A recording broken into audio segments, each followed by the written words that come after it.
that he is killing us. I'm talking about us women. He's killing us.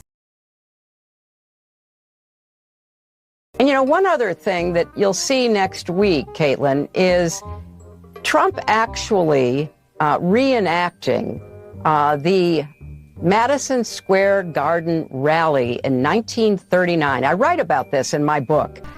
President Franklin Roosevelt was appalled that neo-Nazis, fascists in America were lining up to essentially pledge their support for the kind of government that they were seeing in Germany. He is putting us at risk.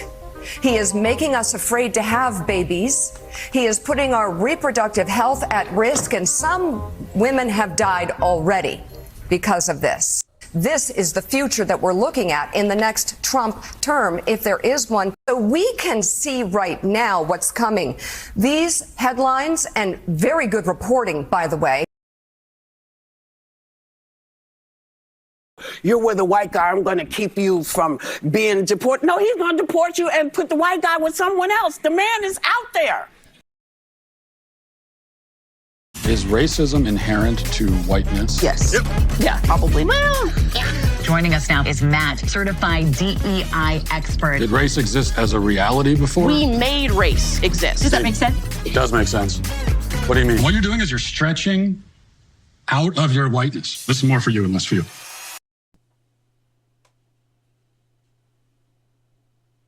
Sorry, you can't do that. What the hell, man? How'd you get in here? I'm your Republican congressman. Now that we're in charge, we're banning nationwide. You can't tell me what to do. Get out of my bedroom, you creep. I won the last election, so it's my decision. I'm just gonna watch and make sure you don't finish illegally. So let us use our voices in these final days to make it plain to the men in our lives that we need to stand not with Trump, but with us. So let us use our voices in these final days to make it plain to the men in our lives that we need to stand not with Trump, but with us. She will fight to restore our reproductive freedoms and defend our health. Kamala will fight for our access to life-saving emergency care and maternal care in every state. Kamala will veto any abortion ban or bill that restricts access to contraception or IVF. Kamala will expand access to birth control and abortion pills. In the context of the vice president, were you trying to send a message? We've got to be able to vote that misogyny is still real in our community. We've got to address it head on and not act like it doesn't exist. And Mordecai was man enough to know that in order for me to be a man, I got to know how to support a woman.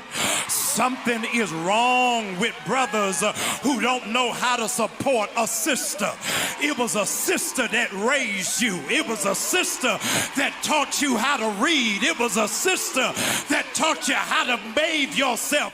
But joy cometh in the morning. The path may seem hard, the work may seem heavy, but joy cometh in the morning. So yesterday we learned that Donald Trump's former chief of staff, John Kelly, a retired four-star general, confirmed that while Donald Trump was president, he said he wanted generals like Adolf Hitler had. Donald Trump said that because he does not want a military that is loyal to the United States Constitution. He wants a military that is loyal to him. He is talking about doing away with the entire Department of Education. He's talking, he means it. This is not a joke.